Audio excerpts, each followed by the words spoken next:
Apertura 2020, que será el próximo 10 de octubre. ¿Cuáles son las expectativas que se tienen para este nuevo certamen? Esa es la pregunta. Váyanse a las redes sociales y ahí a contestar y los leo con mucho gusto más adelante. Álvaro. Bueno, a medida el panorama va cambiando en nuestro país a raíz de esta pandemia, así también nuestra Liga Mayor de Fútbol. Y para platicar un poco sobre la realidad actual de nuestra liga, es un gran gusto saludar al gerente de la Primera División, Oscar Cruz. Oscar, ¿cómo estás? Buenas noches, ¿qué tal Álvaro, Camila, Manuel, Diego? Qué bueno verte en pantalla. Y Diana, pues siempre un placer. Buenas y qué buena noches. Camiseta, Diana. Gracias. Buenos gustos. A ver, Oscar, como ya sabemos, el miércoles pasado se nos informa, se comunica este nuevo retraso de las fases de cara a la apertura de nuestro país. Dime tú, ¿qué significa este retraso para la Liga Mayor de Fútbol? Bueno, desde un inicio, Álvaro, nosotros estamos atados, lo podemos llamar de esta manera, a la reactivación de las fases económicas que ha planteado el gobierno. Si recordamos, desde el primer anuncio se establecía que los entrenos para los equipos podían iniciar en fase 3 y el torneo en fase 4. Si revisamos el nuevo calendario que ha presentado la Presidencia de la República, podemos ver que la fase 4 inicia el 18 de septiembre, si mal no recuerdo. 19 de septiembre. Sin embargo, la fase 3 iniciaría el 4. Sabemos después, y esto lo hemos hablado innumerables veces, después del parón que se ha tenido por parte de los equipos, algo inédito donde los jugadores han tenido que estar más de 4 meses parados de toda actividad física, incluso viendo modificados sus ciclos de sueño, sus ciclos de alimentación. Se requiere una pretemporada de al menos 5 semanas, según nos han comentado los expertos. Entonces, esto nos obliga a nosotros a tener que mover el inicio del torneo. Sin embargo, bueno, ya se habla de alguna fecha, se ha mencionado el 10 de octubre. Sin embargo, nosotros tenemos que ser sumamente responsables, debido a que sabemos que no depende de nosotros. Esperamos en Dios que la situación de salud vaya mejorando en el país y que permita el cumplimiento de estos tiempos, pero también tenemos que estar alertas y que no nos vaya a sorprender si hay un atraso más. Oye, Oscar, hablando justamente de eso último, del 1 al 10, ¿cuál es el nivel de convicción que tiene la Primera División para que tengamos una temporada de fútbol? La convicción es al máximo, porque creo que es compromiso de todos los dirigentes del país, de todos los equipos, el saber que tenemos que reiniciar el fútbol, por varios motivos. Primero, por la parte humana, porque sabemos que son casi 300 jugadores solo de Liga Mayor, sin contar reserva, la Liga Femenina, que también se estaría activando, que dependen de esto. También la parte social, sabemos el aporte que significa el fútbol de Primera División para la sociedad salvadoreña, y pues tenemos que también hacer ese aporte como Primera División para regresar a esa nueva normalidad. Y creo que eso lo vamos a lograr, y dando la confianza de reactivación del fútbol. Esto nosotros lo estamos viendo como un fusible, algo que desconecte a la sociedad salvadoreña de todo lo que hemos estado viviendo, de todo ese temor. Creo que sería muy beneficioso empezar de nuevo el fútbol, y pues esto estamos totalmente conscientes de eso y comprometidos a sacar esto adelante. Por eso es que no nos hemos dado por vencidos. Para algunos ha de parecer, no sé, una desorganización, avisar una fecha, luego otra, pero hacerle el llamado a toda la afición que estén pendientes. Realmente nosotros estamos muy comprometidos para sacar todo este proyecto adelante, y pues vamos a hacer los cambios que sean necesarios, porque como repito, no depende únicamente de nosotros.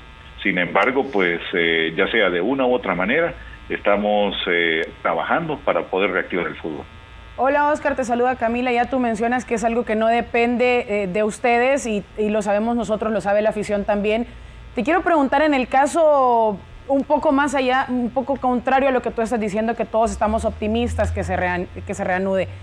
Pero me quiero ir al otro lado de la moneda. ¿Hay alguna fecha límite en la que ustedes digan, bueno, ya aquí es una fecha en la que ya después de esto no podemos arrancar, lo posponemos incluso para el otro año o cambia toda la modalidad del formato?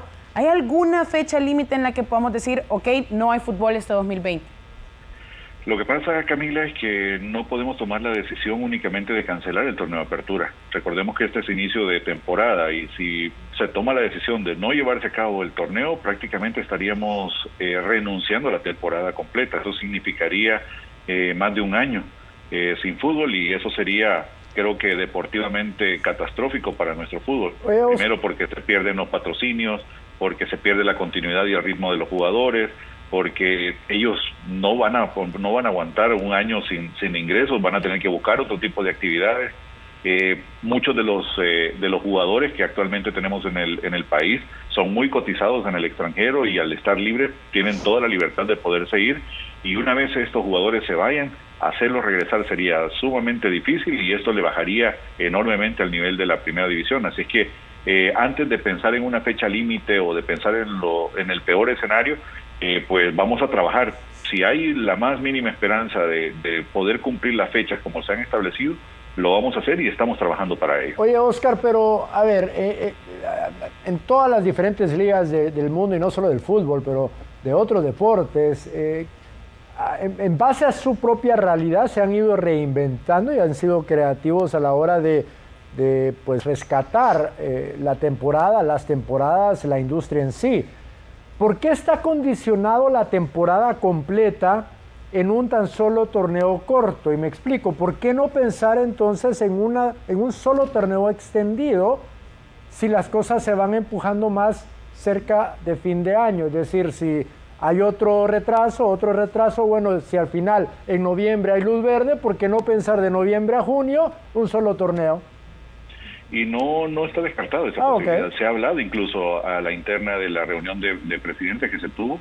Sin embargo, eso significaría hacer una serie de modificaciones, porque de la manera en que está estructurado nuestra temporada, como ya todos lo sabemos, son 2 torneos.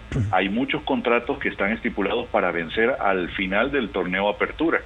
Entonces, esto sería una complicación. Tendríamos que ver qué se haría, si se hace una extensión automática, si hay que hacer una renegociación con los jugadores. De igual manera, los patrocinios. Muchos de los patrocinios de los equipos y hasta de la misma liga están estipulados para poderse hacer en 2 torneos, dividirse de esa manera.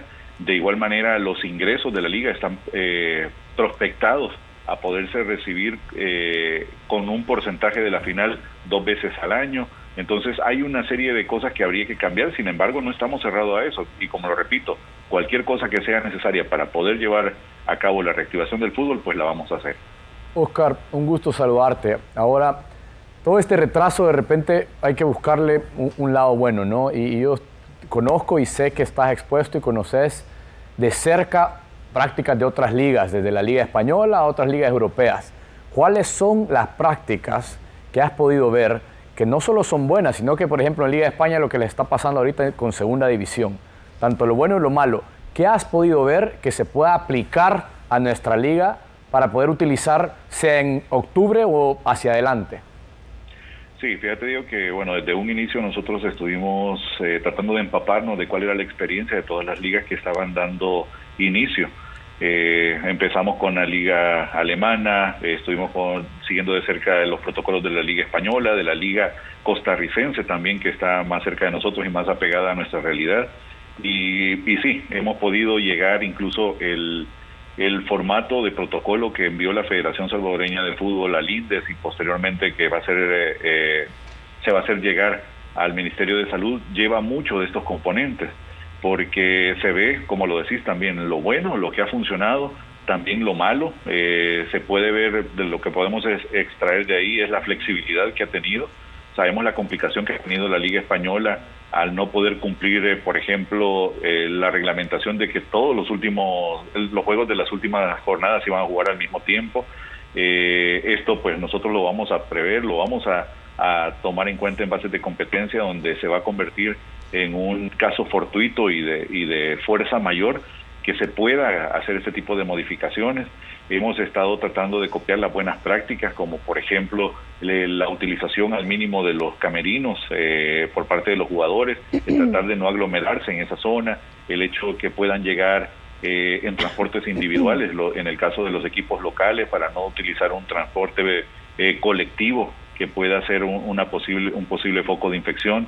Incluso una de las propuestas que nosotros estamos tratando de hacer a fin de tratar de reactivar cuanto antes los entrenos es el presentar incluso la propuesta de entrenos escalonados, como se hizo en otros países, a fin de llevar una preparación paulatina y una reincorporación paulatina a toda la actividad física de los jugadores.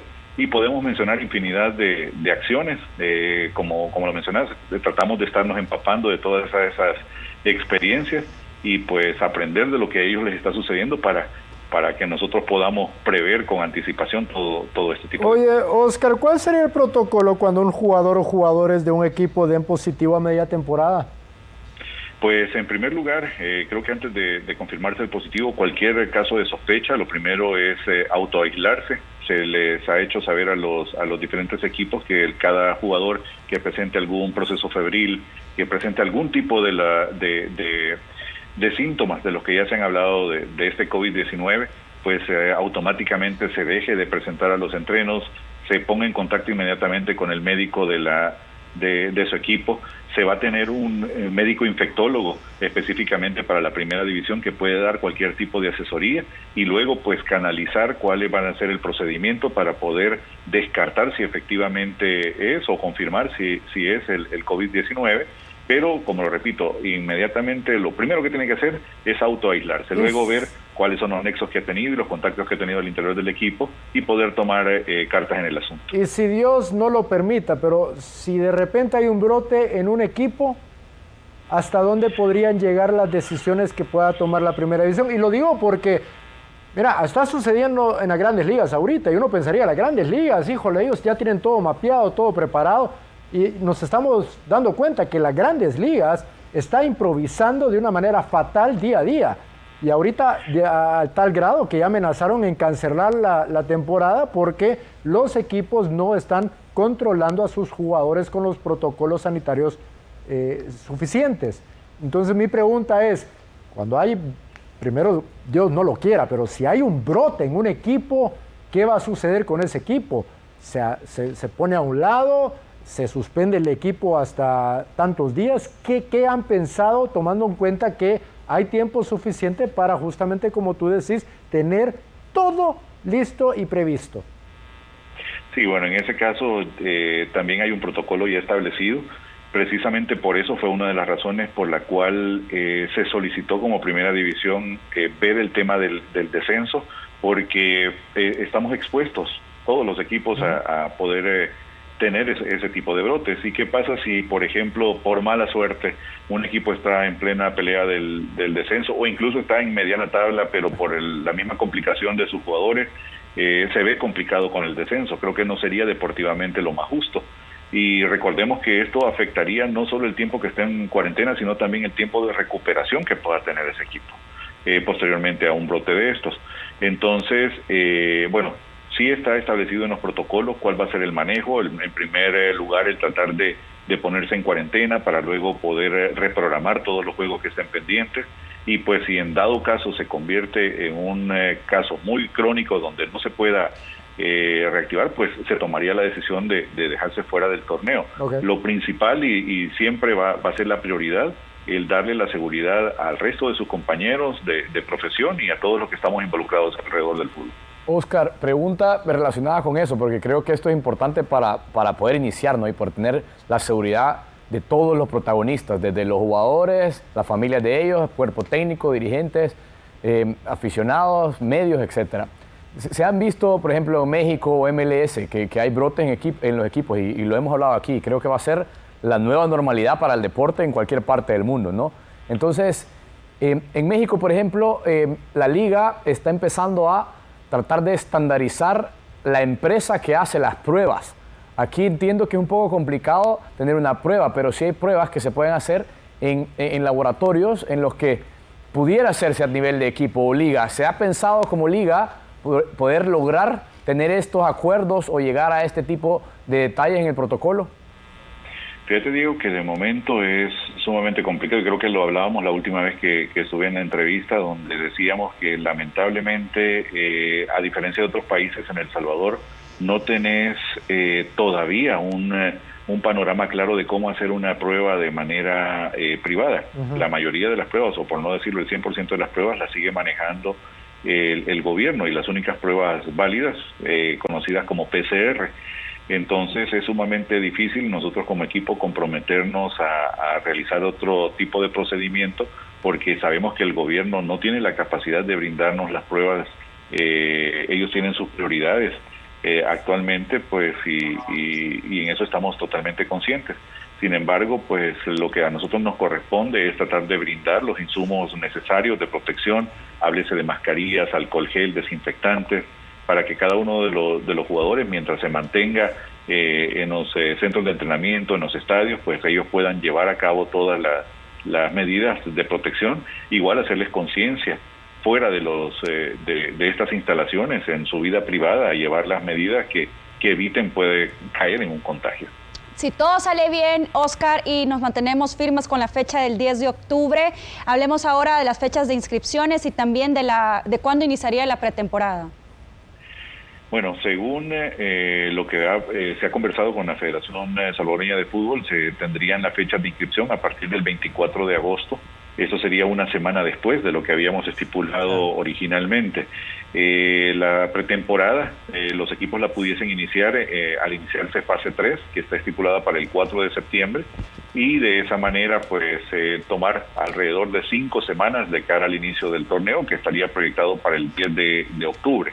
Como lo repito, estas son fechas que todavía nosotros estamos acomodando a la nueva calendarización del gobierno. Sin embargo, pues estaríamos sujetos a cualquier cambio que se pueda dar. Claro. Oscar, te saluda Manuel. Ya mencionabas acerca de que ustedes están también expuestos a el tema de poder ir postergando en cuanto a la decisión que pueda tomar presidencia, ¿no?